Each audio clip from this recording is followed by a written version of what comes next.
రాజోలు మండలం శివకోడు గ్రామంలో ఉన్నటువంటి ఈ యొక్క ఎవరైతే పుంతలో ముసలమ్మ అలాగే పుంతలేశ్వరి అమ్మవారికి సంబంధించినటువంటి మహోత్సవాల్లో అపశృతి జరిగినటువంటి ఘటన అందరికి కూడా తెలిసిందే. అలాగే ఒక రాజమండ్రి నుంచి ఈవెంట్ కోసం వచ్చినటువంటి ఎవరైతే ఉన్నారో భవ్యశ్రీ 17 సంవత్సరాల యువతి ఈ యొక్క బిల్డింగ్ పై నుంచి అలా తనైతే కాలు జారి పడిపోయినటువంటి ఘటన అందరూ కూడా తెలిసిన నేపథ్యంలోనే ప్రస్తుతం దీనిపై అనేక రకాల కామెంట్స్ అయితే వస్తున్నటువంటి పరిస్థితులు. అసలు ఈ ఘటన ఏ విధంగా జరిగింది, తను ఈ యొక్క ఈవెంట్స్కి ఎప్పుడు వచ్చిందని కూడా ఇక్కడ ఉన్నటువంటి స్థానికులు గ్రామ సర్పంచ్ గారు కూడా ఉన్నారు, మరిన్ని విషయాలు తెలుసుకుందాం. సార్ చెప్పండి, ఏంటి ఈ ఘటన ఏ విధంగా జరిగింది, అమ్మవారి ఉత్సవాలు ఎన్ని రోజుల పాటు జరుగుతుంటాయి, నిన్నటి నుంచి మొదలు అనుకోవచ్చండి?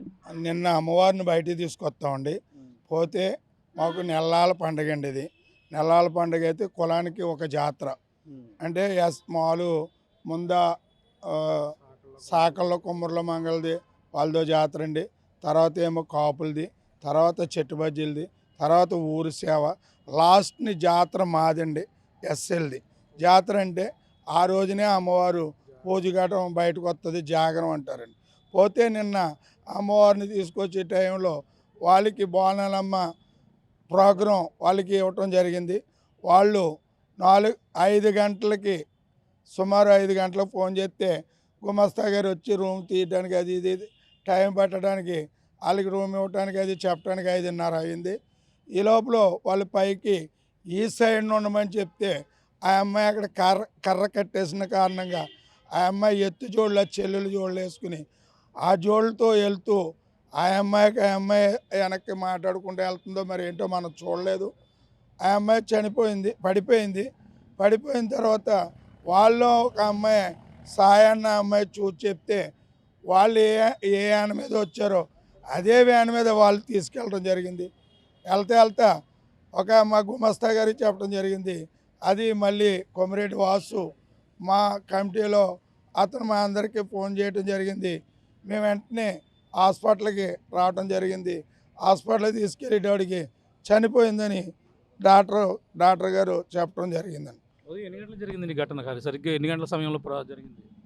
6:30 ఆ సమయం. అక్కడికి వెళ్ళేటోడికి 6:30 సుమారు అవుద్ది.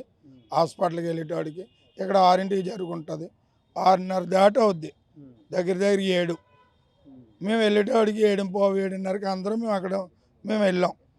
అదండి అక్కడ జరిగిన సంఘటన అదండి. ఎంతమంది వచ్చారండి రాజమండ్రి నుంచి? ఎంతమంది నుంచి 80 ఆడపిల్లలు, 80 మగపిల్లలు. తర్వాత పోతే ఘటాలు ఎత్తుకునే వాళ్ళు కూడా 7 వాళ్ళు వచ్చారు. డప్పులు లాయించి వాళ్ళు 20 మంది ఉంటారు. నిన్న మొత్తం మీద ఏదైతే 50-60 మందితోటి నిన్న అమ్మవారిని బయటికి తీసుకొస్తామండి. ఆ కారణంగా ఇది నిన్న అమ్మవారిని కూడా బయటికి తీసుకురాలేదు. నిన్న పొద్దున్న నుంచి సాయంత్రం దాకా సుమారు 7 గంటల టైం దాకా ఆ అమ్మాయితోటి మేము ఉండి గడపడం జరిగిందండి. ఎవరు వేస్తారండి వాళ్ళు? అమ్మవారి వేషాలు వేస్తే కదండి, బోనాలు అమ్మానండి పూసల దండలు వేసుకుని వాళ్ళు విధమైన అందరితోటి మగోళ్ళు ఆడవాళ్ళు కలిసి డ్యాన్స్ చేస్తారు రోడ్డు మీద. బోనాలు డ్యాన్స్ పెట్టుకుని అంటే వాళ్ళు ఇదే మొదటిసారి రావడం, అంతకుముందు ఒకసారి వచ్చారు? చాలాసార్లు వచ్చారు సార్ ఇక్కడికి, చాలాసార్లు. అంటే ఈ ఊరోళ్ళు రావచ్చు, రేపు ఇంకో ఊరోళ్ళు రావచ్చు. మాకు ఎప్పుడూ జరుగుతూనే ఉంటాయి. ప్రతి సేవలో కూడా ప్రతి జాతరలో కూడా వాళ్ళని అందరూ కులం కూడా పెట్టుకుంటూ ఉంటారు. అంటే ప్రతి ఆ ఊళ్ళో వాళ్ళనే పెట్టరు, మారుతూ ఉంటారు. అప్పుడు జరిగినప్పుడు అమ్మాయి చెప్పులు వేసుకుని వాళ్ళని చనిపోయింది అంటే చెప్పులు జారి అది స్కిడ్ అయి పడిపోయింది అనుకోవచ్చు. ఫోన్ చూసుకుంటూ నిర్లక్ష్యంగా ఉన్న వాళ్ళు జరిగిన అంటే కూడా ఉన్న సాయన్న అమ్మాయి చెప్పిందండి.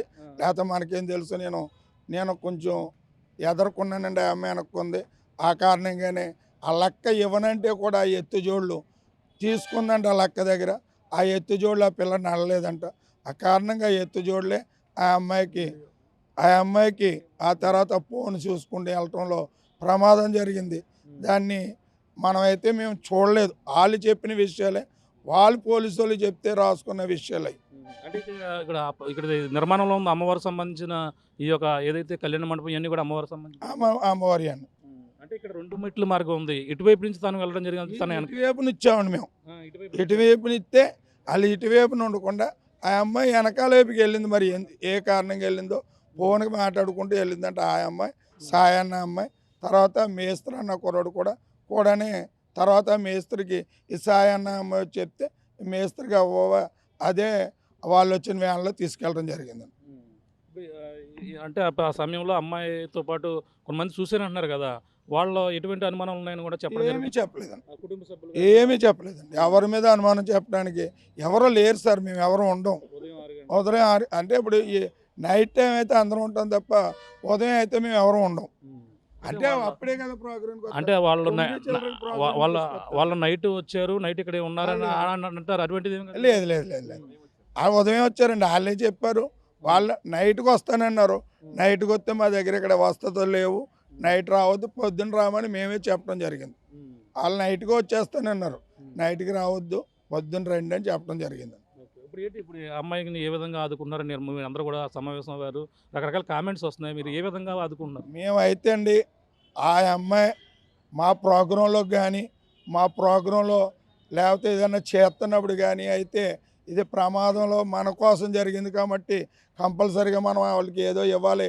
మన కోసం జరగలేదు, ఆవిడ వచ్చాక మన కోసం ప్రోగ్రాంలో దిగలేదు కదా అన్నా సరే మేము గ్రామం అంతా ఆలోచించి ఇది మనకు మంచి పని కాదు, వాళ్ళు మనం ఏదో బతుకుదేరువు కోసం వచ్చారు, వాళ్ళకి ఏదో మనం ఏదో సాయం చేయాలంటే ₹1,00,000 అన్నారు, 1,00,000 నుంచి 1,50,000 అన్నారు. అలా కాకుండా ఇది వద్దు, పిల్లలు చిన్న పిల్ల, ఆ పిల్లని అసలు మేము ప్రోగ్రాన్ని పిలవకూడదు, వాళ్ళు మరి వాళ్ళు ఎందుకు తీసుకొచ్చారో తెలియదు, కానీ మేము ₹3,50,000 నిన్న ఖర్చులన్నీ మేము పెట్టుకుని అంబులెన్స్ పురమాయించి వాళ్ళు ఊరు వెళ్దామని చూడగా ఇక్కడ కొంతమంది దుస్తదీక్షలు అక్కడ ప్రవశించి వాళ్ళకి ఇవ్వటం కాదు డబ్బులు మా చేతికి ఇవ్వండి మేమేమన్నాం. దాని కారణంగా వాళ్ళు మా మీద లేనిపోని ప్రసారాలు చేస్తూ లేనిపోని ఇబ్బందులు పెడుతూ విధానం చేస్తున్నారు. రాత్రి మేము ₹1,00,000 ఇచ్చి ఖర్చులన్నీ పెట్టుకుని 2,50,000 మేము మళ్ళీ రోజుని ఇస్తామని చెప్పామంటే నిన్నటి రోజుని 3,50,000 ఇస్తామని మేము కాంతి రాయించడం ఇష్టం జరిగింది. వాళ్ళ మేనమామ వాళ్ళు మాకు ఇది చాలా ఎప్పుడు మేము చూడలేగా మాకు ఏదో చేసి పెట్టారు అని వాళ్ళ మేనమామ వాళ్ళ తండ్రి అందరూ కూడా వాళ్ళ పిల్ల వాళ్ళ అక్క అందరూ కూడా వాళ్ళు ఎంతో సంతోషించి అంటే బిడ్డే లేదు, ₹1,00,000 ఇచ్చిన బిడ్డ రాదు కాబట్టి ఇది కూడా ఎవరిస్తారు, మీరు ఏదో సాయం చేస్తున్నారు కాబట్టి వాళ్ళు ఎంతో ఆనందించుకుని వెళ్ళారు. కానంటే ఇక్కడ లోకల్ వాళ్ళు మాత్రం మమ్మల్ని అంటే వాళ్ళ చేతికి డబ్బు ఇవ్వలేదన్న విధానంతో మమ్మల్ని ఇలా దుష్ప్రయోగం చేస్తున్నారు తప్ప ఇది ప్రోగ్రానికి మాకు కమిటీ వాళ్ళు కూడా వచ్చే టైం కాదు. వాళ్ళు ముందర వచ్చేసారు. ముందర వచ్చేసినా సరే ఇక్కడ మాకు ఒక గుమస్తా ఉంటాడు, ఆ గుమస్తా చూపించాడు. చూపించిన తర్వాత కొంతమంది ఇలా ఎదరమెట్ల నుంచే దిగి బాత్రూమ్కి వెళ్ళటం జరిగింది. ఆ అమ్మాయి ఇంకో అమ్మాయి కలిసి వెనకాల మెట్ల నుంచి మేము కర్ర కట్టేసినా కూడా ఆ అమ్మాయి ఎత్తుజోడులు వేసుకోవటం ఈ సెల్ల చూసుకోవటం వల్లే జరిగిందని ఆ అమ్మాయి చెప్పడం తప్ప మేమైతే ఎవరూ చూడలేదు, మేము ఎవరూ లేము. అది ఇప్పుడు చెప్పండి, దీని మీద మరి రకరకాల కామెంట్ చేస్తూ ఈ కేసుల వరకు కూడా వెళ్ళినటువంటి పరిస్థితి ఉంది. మరి దీనిపై మీ కమిటీ తరఫున ఏ విధంగా రియాక్ట్ అవుతుంది? మేము ఆల్రెడీ కేసు పెట్టాం సార్. ఇప్పుడు సర్పంచ్ గారు ఏదైతే చెప్పారో ఈ కేసులు రావడానికి కానీ ఇక్కడ కులాలు తీసుకురావడానికి కానీ పూర్తి కారణం ఏంటంటే ఫైనాన్షియల్. ఇంత డబ్బు ఇస్తే దాంట్లో మాకు 10% 20% కావాలన్న ఆలోచనతో ఈ దుష్ట శక్తులన్నీ కూడా ఒక ఏదో మానవ గ్రూప్ అనో లేకపోతే ఇంకొకళ్ళనో వీళ్ళు వచ్చారు. వీళ్ళు ఎవరో కూడా వాళ్ళ చుట్టాలు కాదు, వీళ్ళు ఎవరో మాకు సంబంధం లేదు అని కూడా వాళ్ళు చెప్పడం జరిగింది. అయినా మేము వీళ్ళు ఎప్పుడైతే ₹50,00,000 డిమాండ్ చేస్తే మేము అప్పుడు ఏం చేసామంటే మీరు ఇక్కడ ఉంటాకి ఇవ్వలేదు, మీరు పక్క వెళ్ళిపోండి అని చెప్పి మేము వాళ్ళని బయటికి సర్పంచ్ గారు మేము అందరం కలిపి మా గ్రామస్తులందరూ కూడా మీరు ఇక్కడ ఉండడానికి ఇవ్వలేదు, మీరు వాళ్ళకి సంబంధం లేదని చెప్పి వాళ్ళ తల్లిదండ్రులు అంటున్నారు కాబట్టి మీరు ఇక్కడ ఉండడానికి ఇవ్వలేదని చెప్పి మేము గెంటడం జరిగిందండి. ఆ గెంటిందే మేము కొట్టినట్టు చూపెట్టి ఈరోజు ఎస్టీ కేసు పెట్టాలి అని చెప్పి కొంతమంది డబ్బులకి అమ్ముడుపోయి ఎక్కడో ఉన్న వ్యక్తి ఇక్కడ నడిపించం. ఆ నడిపించే వ్యక్తి ఎలాంటోడంటే నా మీద దొబ్బుదేల మీద నడిపిస్తాడు. అది దొబ్బుదేలుంటే వేరేగా చూసుకోవాలి తప్ప ఇక్కడ గ్రామంలో మాకు ఒక కులంతో సంబంధం లేదండి. అన్ని కులాలు కలిపి అమ్మవారి జాతర చేస్తాం. ఈ రోజు నుంచి కాదు, మాకు ఊహ తెలిసినప్పటి నుంచి కూడా ఇక్కడ ఎవరికి కూడా చిన్న దెబ్బ తగలలేదు. ఇదే గుడి ఎదురుకుండా గ్రావుల లారీ తిరగబడిపోయి 4 వ్యక్తులు ఆ గ్రావుల కింద ఉంటే 24 గంటల తర్వాత వచ్చి గ్రావులు తీస్తే ఇక్కడ బతికున్న చరిత్ర మా ముసలమ్మ తల్లిదండి. అలాంటి చరిత్ర ఉన్న ఎదురుగుండా ఇలాంటి జరిగిందంటే అది మా దురదృష్టం. ఆ అమ్మాయి టైం అయిపోయిందో తెలీదు, దురదృష్టం అయితే మాత్రం మేము అందరం అనుకుంటున్నాం. ఇక్కడ గ్రామంలోకి వచ్చి చిచ్చు పెట్టాలని ఎక్కడో ఉండి పోస్టులు పెడుతున్న వ్యక్తికి ఒకటే చెప్తున్నామండి, ఏమన్నా ఉంటే పినిసెడి బుజ్జితోటి చూసుకోమని చెప్పండి తప్ప గ్రామాల్లోకి వచ్చి చిచ్చు పెడితే మా గ్రామంలో ఏ ఒక్కడో కూడా ఊరుకునే పరిస్థితి ఉండదు. ప్రతి గ్రామంలో ఉన్న అన్ని కులాలు ఇక్కడ అన్నదమ్ముల భావంగానే ఈ అమ్మవారి జాతర చేస్తాం. దానికి ఏదో చెయ్యాలి అని అనుకుంటే ఎట్టి పరిస్థితుల్లో మా అమ్మవారు చేయనవదు. ఒకవేళ మా అమ్మవారి జోలికి కాదు కూడదని వస్తే పతనం అయిపోయిన వాళ్ళని చాలామందిని చూసాం. అదే పతనమైన చరిత్రలో ఇప్పుడు ఎవరైతే చేస్తున్నారో వాళ్ళు ఉంటారని చెప్పి ఈ మీడియా ముఖంగా చెప్పడం జరుగుతుంది. అంటే ఇప్పుడు మానవతా దృక్పథంతో మీరు వాళ్ళని అయితే ఆదుకునే మీరు అందరూ కూడా ముందుకు వచ్చారు. ఈ పార్టీలని ఆస్వాదించడం, పార్టీలకు రంగు పొలవడం, ఇలా కేసుల వరకు వెళ్ళడానికి కూడా మీరు దీన్ని ముందుకు ఏ విధంగా వెళ్తున్నారండి? కేవలం నా మీద వ్యక్తిగతంగా దొబ్బుదేలు పెట్టుకుని నా మీద గత సంవత్సరం నుంచి అతను ఏదో చేసేయాలి, నా పదవిని ఏదో తీసేయాలి అన్న ఆలోచనతో నా మీద ప్రయాణం చేస్తున్నాడు అతను. అది ఏమీ ఈవేళ వరకు కూడా గడ్డి పూస కూడా కదలలేదు నా పదవి విషయంలోని. అయినా అతను ఎన్నో ట్రయల్ చేసుకున్నాడు, అది కోర్టులో ఉంది. నా మీద దొబ్బుదేలను తీసుకొచ్చి ఇప్పుడు అదే వ్యక్తి అండి ఈ విషయంలో నేను లేననుకోండి, ఇదే దళితుల మీద మీరు వచ్చి ఇక్కడ అడుగుతున్నారండి, మీ దళితులందరూ కలిపి డబ్బులు ఇచ్చి ఆ అమ్మాయికి చేయొచ్చు కదా అని చెప్పే వ్యక్తి అండి అతను. ఏ టయానికి ఆ టయానికి ఓసరం వెళ్ళిగా మారే రకం ఎవడన్నా ఉన్నాడంటే నేను చెప్పిన ఎక్కడో ఉండి మాట్లాడుతున్న వ్యక్తి. అతనికి ఉచ్చి నీచాలు ఉండవండి. ఎప్పుడు ఎవరిని ఎలా మాట్లాడతాడో తెలియదండి అతను. ఎప్పుడు కూడా ఒక దాని మీద ఉంటాడు. ఇక్కడ కులాలు ఏంటంటే అందరు కులాలు కలిపి ఇక్కడ జాతర చేస్తున్నాం. దీంట్లో కులాలు తీసుకొచ్చాడంటే ఒక బోకర్ని గెంటితే అది కొట్టినట్టు చూపెడుతున్నాడండి. ఇప్పుడు చనిపోయిన తల్లిదండ్రులకి డబ్బులు ఇస్తామండి, వీళ్ళ చేతికి డబ్బులు ఇస్తామండి. వీళ్ళ చేతికి ఇస్తే డబ్బులు తల్లిదండ్రులకి వెళ్తుందా? ఆ రకంగా తీసుకొచ్చారు కాబట్టి అక్కడ గొడవ వచ్చింది తప్పండి. వ్యక్తిగతంగా ఎవరో కూడా వాళ్ళు ఏమీ చేయలేదు. లాస్ట్కి అక్కడ గొడవ జరుగుతున్నప్పుడు మా సర్పంచ్ గారి మీద రాగలిగి వస్తుంటే మా సర్పంచ్ గారికి మీద వస్తున్నావు ఏంటని చెప్పి నేను గెంటడం జరిగిందండి. ఆ గెంటింది ఒక్క నా వీడియో ఒకటే కటింగ్ పెట్టి అతను సోషల్ మీడియాలో పెట్టుకుంటున్నాడండి. పెట్టుకున్నంతరానే ఇది కులాల్లోకి వచ్చేసి ఇక్కడ రాజోలు నియోజకవర్గంలో కులాలు కాపులు ఎస్సీలు కొట్టేసుకుని లేకపోతే సెట్టిబజ్జీలు కాపులు కొట్టేసుకుని పరిస్థితికి అయితే రాజోలు నియోజకవర్గంలో అలాంటి వాడు ఎన్ని ట్రైల్ వేసినా కుల గొడవలు అయితే రాజోలు నియోజకవర్గంలో జరగవని, మా సెవకోళ్ళు అయితే ఖచ్చితంగా అన్నదమ్ముల భావంగా అందరం ఉంటామని ఈ మీ మీడియా ముఖంగా చెప్తాం. అన్నీ అవినాయండి. మేము దగ్గరుండి అమ్మాయికి అన్నీ ఆ తల్లిదండ్రుల సమక్షంలో అన్నీ చేసి ఇక్కడి నుంచే మేము అంబులెన్స్ పురమాయించి ఈ అమ్మాయిని రాజమండ్రి బాడీ పంపడం జరిగిందండి. అది నా పేరు తాడి సత్యనారాయణ. ఎస్సీ సామాజిక వర్గానికి చెందిన నేను కూడా ఎస్సీ నాయకుడిని. ఇక్కడ 17 సంఘాలకి గౌరవ అధ్యక్షుడిగా ఉన్నాను. అయితే ఈ శివకోడు గ్రామ దేవత అయినటువంటి కుంతలేశ్వరి అనే ముసలమ్మ తల్లి జాతర నిమిత్తం ఒక కులం కాదు, ఒక మతం కాదు, ఇక్కడ మతాలకి కులాలకి అతీతంగా ఈ జాతరని ఇంచుమించు 4 రోజులు మేము జరుపుకుంటాం. ఈ విషయంలో మేము నిన్న గ్రామ ప్రవేశం జరుగుతుంది. 9:45 నిమిషాలకి అమ్మవారిని మేము బయటికి తీసుకురావాలి. ఆ విషయమై మేము ప్రోగ్రాలు పురమించడం జరిగింది.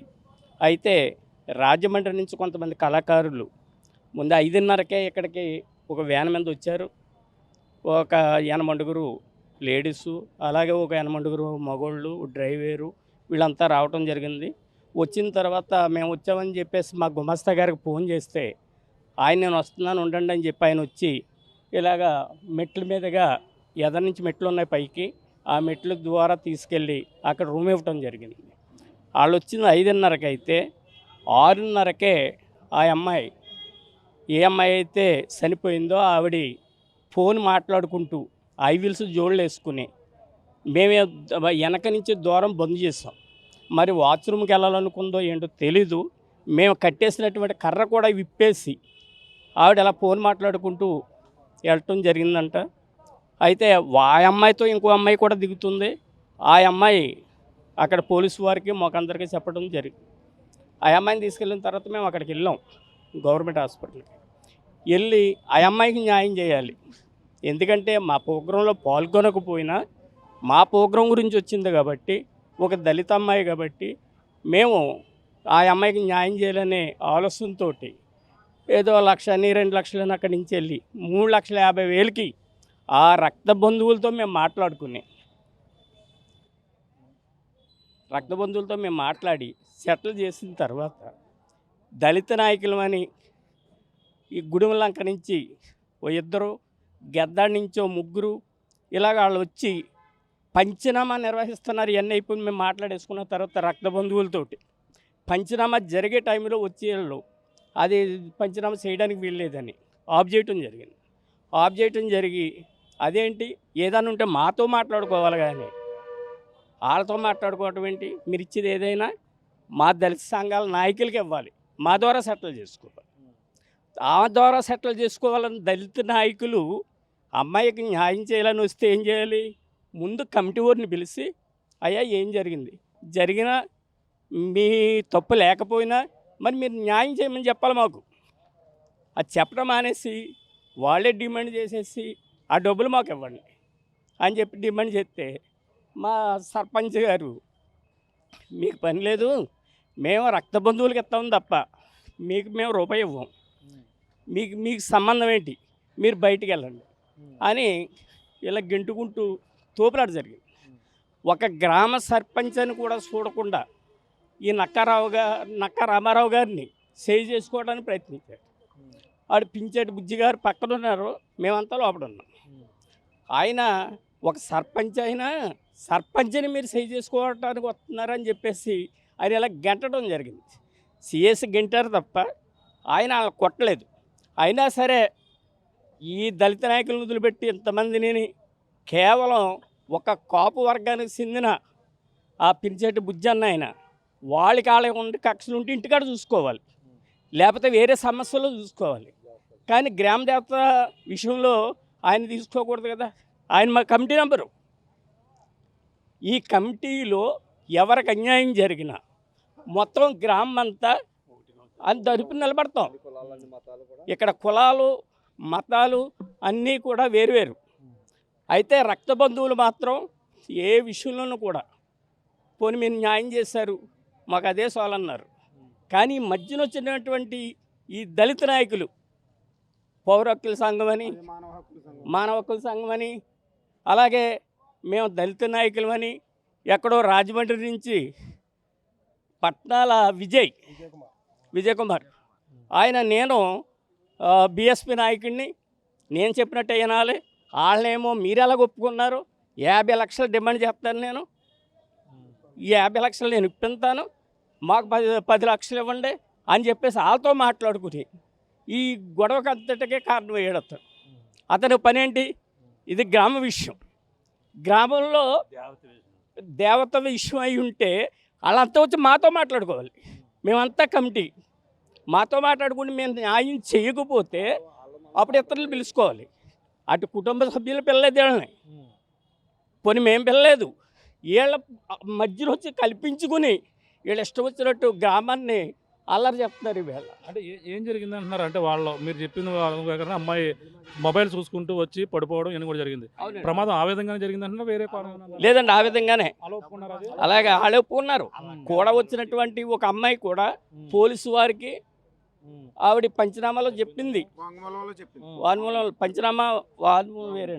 పంచనామాలో చెప్పింది ఈ విధంగా మేము వెనక నుంచి తలుపు తీసుకుని వెళ్ళాము, ఫోన్ ఇలా చూసుకుంటా వీడియో కాల్ మాట్లాడుకుంటా 5 జోళ్ళ పైగా అక్క జోళ్ళు వేసుకుని వెళ్ళేటప్పుడు ఆ కాలు స్లిప్ అయ్యి పైనుంచి పడిపోయింది అని ఆ అమ్మాయి కూడా చెప్పిందండి. అయినా కూడా వినకుండా ఈ దళిత నాయకులు అనే పేరుతో ఈ విధంగా చేస్తారు. డబ్బుల కోసం వాళ్ళు ఏమన్నా ఉంటే పర్సనల్గా చూసుకోవాలి, అంతేగాని అమ్మవారిని ఇంతవరకు ఇంచుమించు 100 సంవత్సరాలు దాటి ఎప్పుడూ కూడా 110 సంవత్సరాలు ఎప్పుడు కూడా ఇక్కడ ఏం జరగలేదు. అలాంటి అమ్మవారిని ఈ గ్రామాన్ని ఈ విధంగా పోస్టుల ద్వారా లేకపోతే సోషల్ మీడియా ద్వారా అల్లరి చేయాలని ప్రతి ఒక్కడికి కూడా మేము చెప్తున్నాం. అమ్మవారి జోలికి కానీ లేకపోతే ఇక్కడ కమిటీ జోలికి కానీ ఎవరు వచ్చినా ఎవరిని వదిలిపెట్టేది లేదు. ఇక్కడ పించేటి బుజ్జి అన్న మా మనిషే, ఆయన్ని కాదుకూడదని వస్తే మొత్తం గ్రామం అంతా కూడా ఆయన వెనకాల ఉంటాం.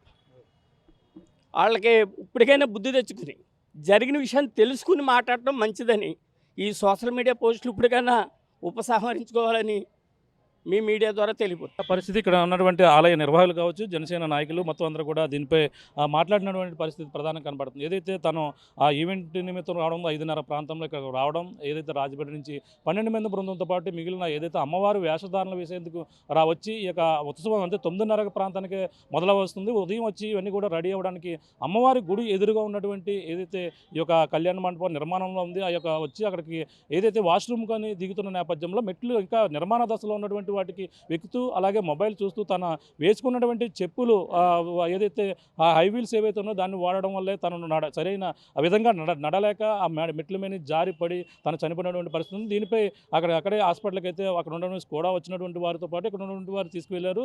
ఆలయ కమిటీ ఇంకా అప్పటికి ఉదయం 5:30, 6 గంటల ప్రాంతంలో జరిగిన పరిస్థితి ఉన్న నేపథ్యంలోనే వీళ్ళందరూ కూడా హాస్పిటల్కి వెళ్ళడం తను అప్పటికే తీసుకెళ్లిన నేపథ్యంలో అక్కడే తను చనిపోయినట్టుగా కూడా చెప్పుకొచ్చారు. ఈ నేపథ్యంలో ఇక్కడ దీనిపై ఒక వివాదం అయితే నెలకొంటుంది. అలాగే ఆలయ నిర్వాహకులు వెంటనే దీనికి సంబంధించిన ఇంకా అమ్మవారి ఉత్సవాలు ఇంకా ప్రారంభం కాలేదు, కానీ సరే మానవతా దృక్పథంలో అమ్మవారి ఉత్సవాలకు వచ్చి ఈ విధంగా తను చనిపోయిన నేపథ్యంలో మానవతా దృక్పథంతో ఆలోచించి కుటుంబ సభ్యులకి అందరూ కూడా ఇప్పటికే ఆర్థిక సహాయంగా కూడా 3,50,000 రూపాయలు ఇవ్వడం కూడా జరుగుతుంది. అలాగే ఇప్పటికే తను అంత్యక్రియలు కూడా పూర్తయ్యి తనకు సంబంధించినవన్నీ కూడా ఏర్పాట్లు చేస్తున్నారు. ఒక పక్కన ఉత్సవాలకు సంబంధించిన ఏర్పాట్లు చేస్తున్న నేపథ్యంలో ఒక పక్కన ఇక్కడ జనసేన నాయకులు అలాగే మరొక నాయకుల మధ్య 2 సామాజిక వర్గాల మధ్య అయితే వివాదం నెలకొని దీనిపై కూడా కేసుల వరకు కూడా వెళ్ళినటువంటి పరిస్థితి. ఉద్దేశపూర్వకంగానే ఇక్కడ ఈ విధంగా కామెంట్ చేస్తున్నారంటూ ఈ విధంగానే తప్పుడు కేసులు పెట్టారు. అలాగే ఇక్కడ ఉన్నటువంటి సర్పంచ్ కాబట్టి వీళ్ళందరూ కూడా మాట్లాడే క్రమంలో తోపులాట జరిగింది. దాన్ని వివాదాస్పదం చేసేందుకు కొంతమంది ప్రయత్నిస్తున్నారంటూ కూడా జనసేన నాయకులతో పాటు ఆలయ నిర్వాహకులు కూడా ఇక్కడంతా కూడా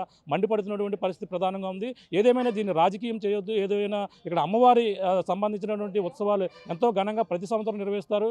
ఏదైనా ఇక్కడ జరిగితే మాత్రం అమ్మవారి ఆ శాపం పూర్తి వాళ్ళకందరూ కూడా తగులుతుందంటే కూడా వీళ్ళందరూ కూడా చెప్పుకొస్తున్నటువంటి పరిస్థితి ప్రధానంగా ఉందని చెప్పాలి. ఏదేమైనా ఈ యొక్క భవ్యశ్రీ చనిపోవడం కూడా ప్రస్తుతం ఇక్కడ విషాద ఛాయలను అలుపుకున్నప్పటికీ ప్రస్తుతం వివాదాస్పదంగా మారింది. 2 వర్గాలకు మధ్య ఇది ఒక వివాదాస్పదంగా కేసుల వరకు కూడా వెళ్ళినటువంటి పరిస్థితి ప్రధానంగా ఉంది. ఏదేమైనా దీన్ని ఈ విధంగా రాజకీయంగా చూడవద్దు, మానవతా దృక్పథంతో ఆలోచించాం కాబట్టి దీన్ని మరో కోణంలో చూడవద్దు అంటూ కూడా ఇక్కడ ఉన్నటువంటి ఆలయ నిర్వాహకులు కూడా చెప్పుకొస్తున్నటువంటి పరిస్థితి ప్రధానంగా ఉందని చెప్పాలి. ఇది కూడా తాజా పరిస్థితి.